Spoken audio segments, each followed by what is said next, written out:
جلسہ ہو گیا آپ کا. ایک بات اچھی ہے پاکستان تحریک انصاف کی کہ آپ کی جو جدوجہد ہے اس میں کنسسٹنسی یا جو تسلسل ہے وہ آپ نے برقرار رکھا ہوا ہے, یعنی کہ جو بھی جس طرح کے بھی حالات میں رکاوٹیں ہوں پروگرام آپ لوگ کر ہی لیتے ہیں. اب یہ یہ تو جلسے پہ انا للہ پڑھ رہے ہیں آپ کے, یہ بتائیے کیسا جلسہ تھا آپ کے مطابق, اور دوسری بات یہ کہ اس جلسے سے آپ نے اب حاصل کیا کیا؟ بسم اللہ الرحمن الرحیم. ایاک نعبد و ایاک نستعین, یہ انا للہ و انا الیہ راجعون پڑھ رہے ہیں. اگر میں نے لا حول ولا قوت پڑھ لیا تو یہ یہاں ہوں گے نہیں, تو اس لیے میں پڑھوں گا نہیں, اس لیے میں اسے پڑھوں گا نہیں. دیکھیں آپ سوچ لیں ان کی نظر ہمیشہ سے ہماری وہاں دھلی ہوئی شلواروں پر ہے کہ کہیں وہ بھی چوری کر کے نہ لے جائے. ہمیں تو اس بات کی سوچ ہے کہ ان کی نظر ہماری دھلی شلواروں پر کیوں ہے. مطلب دس از دی ہائٹ آف تھنگ. ہر ایک بندہ یہ کہتا ہے کہ جی انہوں نے اپنی شلواریں وہاں لٹکائی ہوئی تھی. مطلب ان کو امیجن کہ ان کی امیجنیشن دیکھ لیں, یہ پی ایم ایل این کی امیجنیشن ہے. تبھی تو اقبال نے کہا تھا کہ پرواز ہے دونوں کی اسی ایک فضا میں, گرگس یعنی پی ایم ایل این کی فضا اور ہے, شاہین یعنی پی ٹی آئی کی فضا اور. یہ ہر ایک کے اس لحاظ سے. اب میں آ جاتا ہوں آپ کے سوال پہ ڈائریکٹ.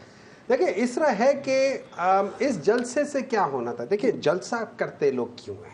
جلسہ اس لیے کرتے ہیں کہ انہوں نے عوام کو موبلائز کرنا ہوتا ہے. عوام کو موبلائز کرنا is the actual essence of democracy.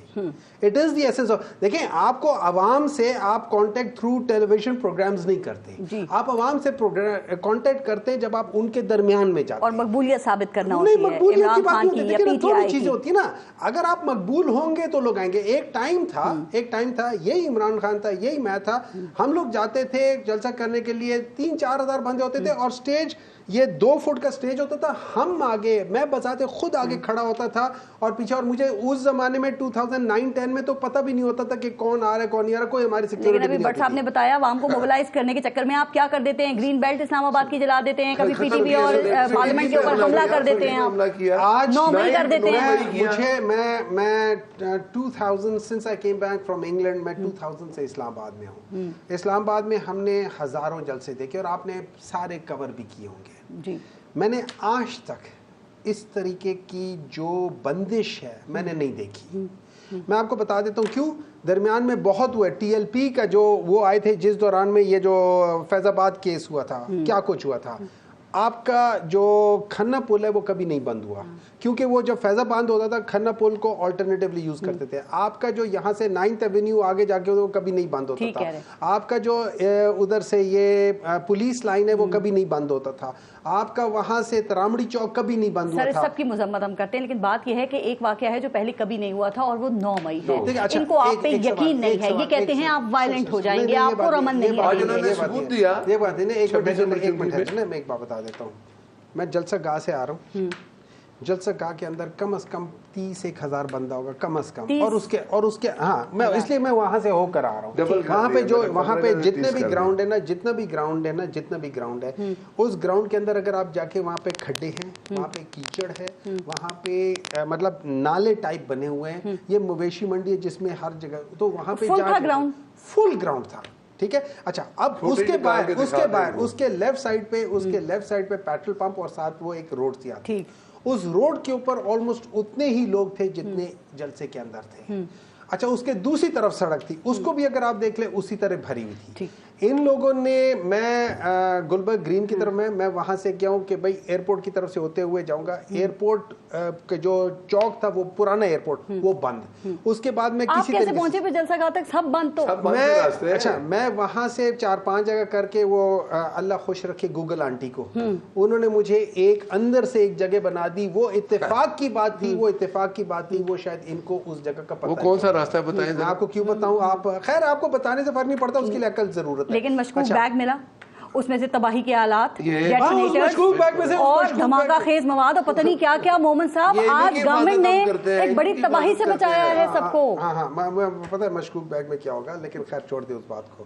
وہ اس میں شاید دودھ کے ڈبے تھے, ادھر ادھر کچھ تھے, اس کا چیز تھی. لیکن دیکھیں میری بات سنیں, اس سے زیادہ بزدل, اس سے زیادہ گری ہوئی بزدلانہ حکومت اور ایکٹ پاکستان اور اسلام آباد کی تاریخ میں آج تک نہیں ہوا. آپ کے ایک اور جو یہاں پہ آنا چاہ رہے تھے ان سے پوچھ لیں کہ وہ پنڈی سے آ رہے تھے, وہ کتنی جگہوں سے انہوں نے ٹرائی کہ وہ نہیں آ معذرت کر لی. اچھا ایک بات ہے, یہ ان لوگوں نے فلور آف دا ہاؤس پہ ان کے جو منسٹر صاحب کہتے تھے کہ یہاں پہ عوام کی نکلنے کی مشکل ہی ہوتی ہے.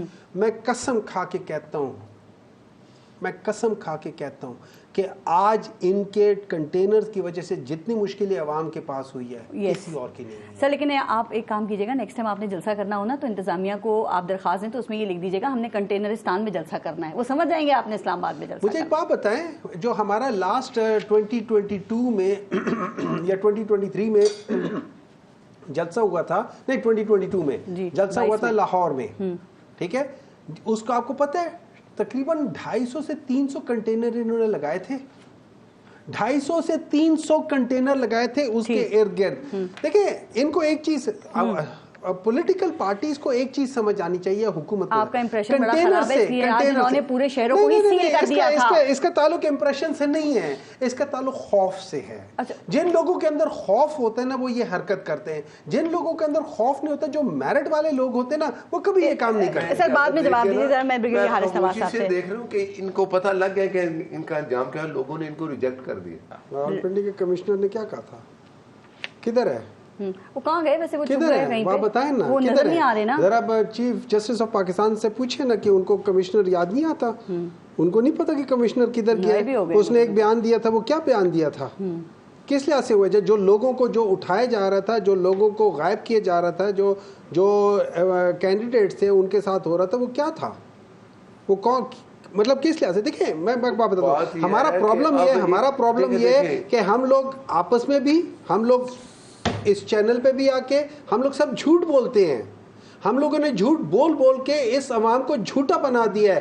وہ لوگ بھی اوپر سے لے کے نیچے سے تک بولتے ہیں, کیوں آپ بات کہنے کرتے ہیں, ہر جگہ بولتے ہیں. ہمارے یہاں پہ ان لیڈروں نے اپنے پیسے بٹور کے اس ملک سے لے کر گئے ہیں, انہوں نے یہ ساری چوری نیچے عوام تک کر کے گئی ہوئی ہے. آپ لوگ کیوں جھوٹ بولتے ہیں. 190 ملین کا کون چور ہے, 190 ملین کا کون چور ہے, ابھی میری بات نہیں ہوا, مجھے ایک بات ثابت ہو چکا ہے. جس گھر کے باہر کھڑے ہو کے آپ اس کی حفاظت کرنے کے لیے ایز اے چوکیدار کھڑے ہوتے ہیں نا, اس گھر کے پیسے کہاں سے آئے ہیں. یہ عمران کی باتیں وہ یہی کرتا تھا کہ باہر کے چوکیدار بندر آ گیا, جو چوکیدار ہوتا ہے وہ. آپ مومن صاحب سے ایک اور سچ سننا چاہتے ہیں. مومن صاحب بتائیں, ان کو 2018 کا جو الیکشن تھا وہ صاف اور شفاف تھا. دیکھیں میں آپ کو بالکل بتاتا ہوں, آپ کو پتہ ہے الیکشن کمیشن نے کیا کہا ہے. الیکشن کمیشن نے کہا ہے کہ ہم پارلیمان کو جواب دہی نہیں ہے. میں پارلیمنٹری افیئرز کا چیئرمین ہوں سینٹ میں, اسٹینڈنگ کمیٹی کا.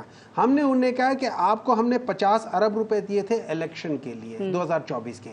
آپ ہمیں بتائیں کہ آپ 2018 کا بتائیں, آر ٹی ایس کیسے ہوا, 2018 والا سچ وہی رہ گیا. 2018 کا بتائیں. 3 چیزیں الیکشن کمیشن نے کی ہیں, 3 الیکشنز میں لے لیتا ہوں. میں 2013 کا لے لیتا ہوں, 2018 کا لے لیتا ہوں. نہیں پرابلم اتنا نہیں تھا, میں آپ کو یہ بتا دیتا ہوں. مجھے ایک بات بتائیں, خواجہ آصف صاحب نے جنرل باجوہ کو فون کب کیا تھا, 2018 میں کیا تھا نا. اگر 2018 میں خواجہ آصف صاحب رات کو 12 بجے اس شخص کو فون کرتے ہیں کہ جس شخص کے بارے میں اس کے سسر نے میاں نواز شریف سے کہا تھا کہ یہ تمہارے ساتھ کھڑا ہوگا, تو پھر مجھے بتائیں گے کس کے حق میں ہوا تھا, کس کے حق میں ہوا تھا. 2 دن انہوں نے بندے ہی غائب کر دیے. میں کوٹ کر رہا ہوں خواجہ آصف کو, میں کوٹ کر رہا ہوں خواجہ آصف کو, میں کوٹ کر رہا ہوں جنرل ریاض صاحب کو, جنہوں نے خواجہ سامنے کیسے آئے گا.